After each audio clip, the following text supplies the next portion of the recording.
Hey YouTubers, TJ here. Today I'm working on a squat rack upright. I'm building this for myself and my son. It's either going to be a full squat rack or just a freestanding one. I'm not sure. I don't know the name of the one where you walk into it and do your exercises, but this is about 7 and a half feet tall. I already made holes in the one side.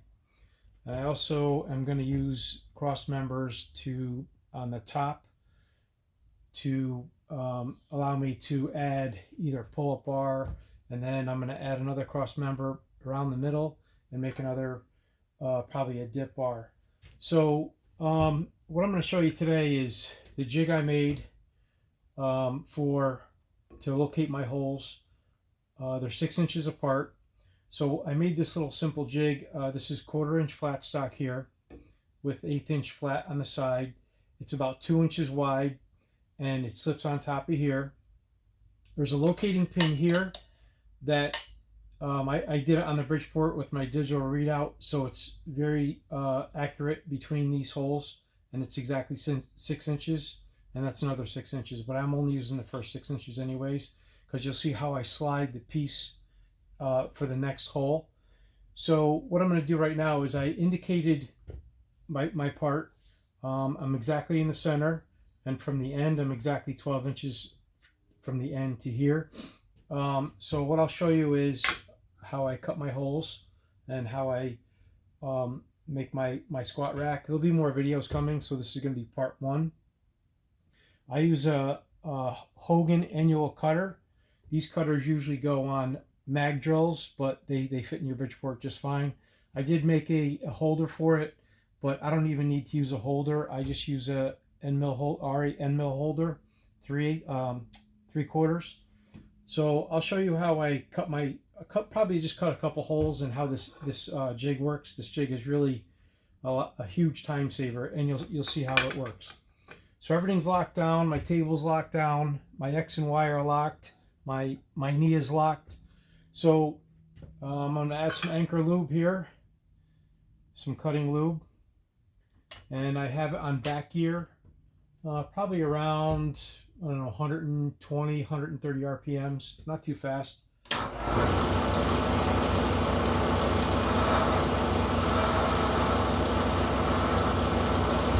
What I do first is I just kiss the material and make sure it's copacetic and where I want it. Let me just tighten my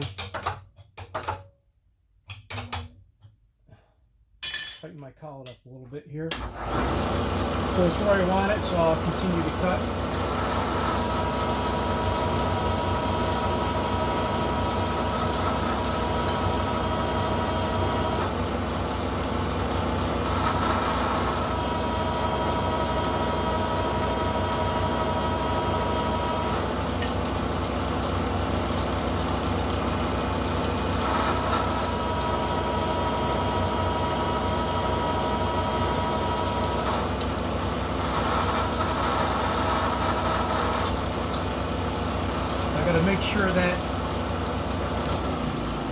Gotta make sure that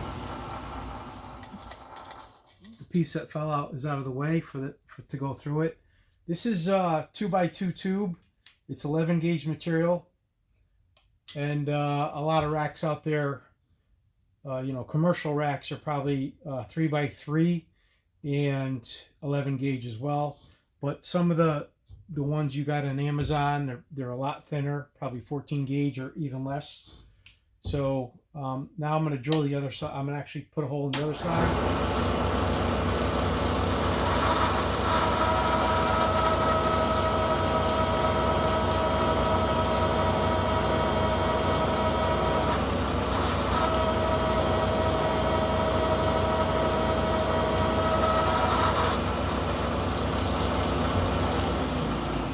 This is a 5/8 cutter, and 5/8 round stock fits in here very nice.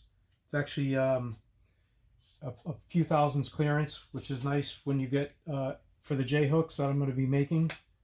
People call them J cups, J hooks, but that's what actually holds the weight. So here's how my jig works. So as I said, this pin is exactly 6 inches from this hole.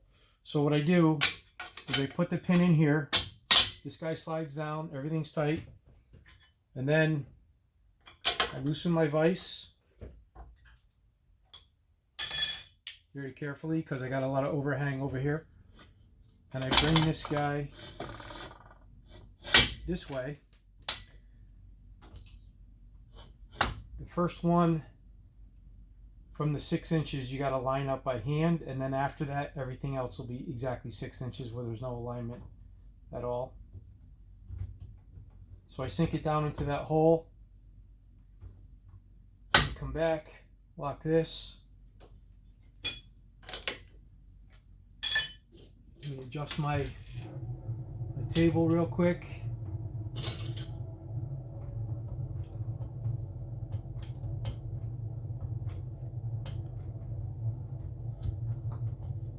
Okay, I'm down in the hole, it's lined up. Lock everything. Take the jig out. Sometimes it could be a little tight.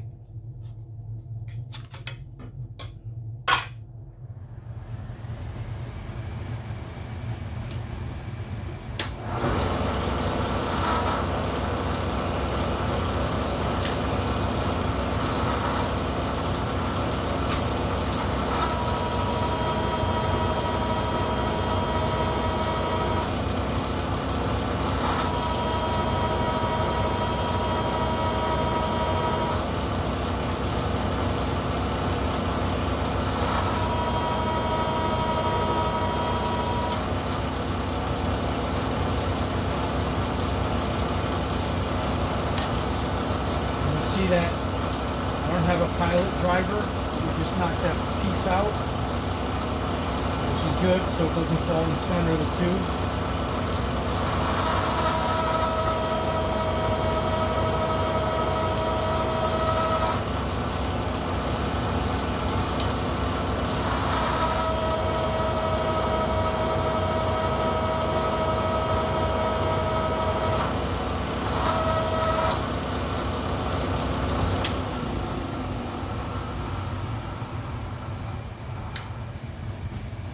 My jig again. Make sure I have no material here, no shavings.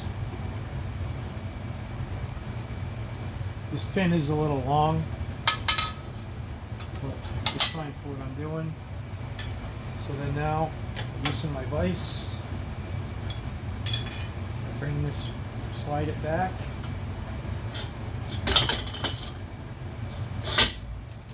Hits. Tighten my vise up.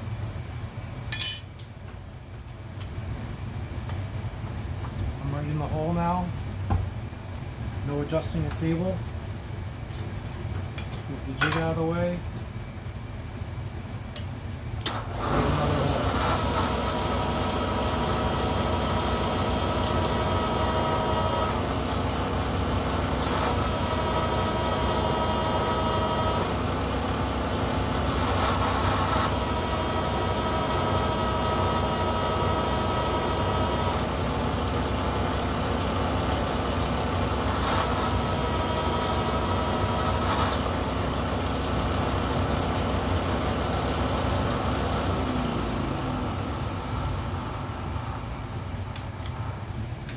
Now I got to make sure that piece is not in the way here.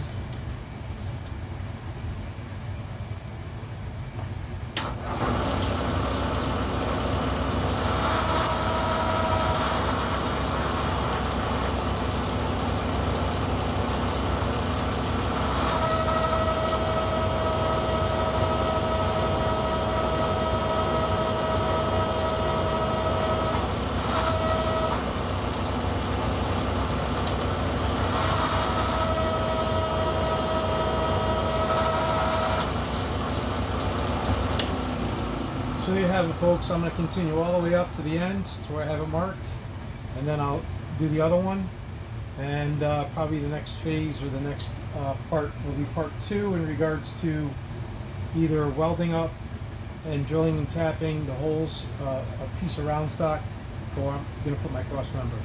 Anyways, if you haven't subscribed, please subscribe. hopefully I get this rack done in a few days so I can get to squatting and do some working out. Thanks for watching.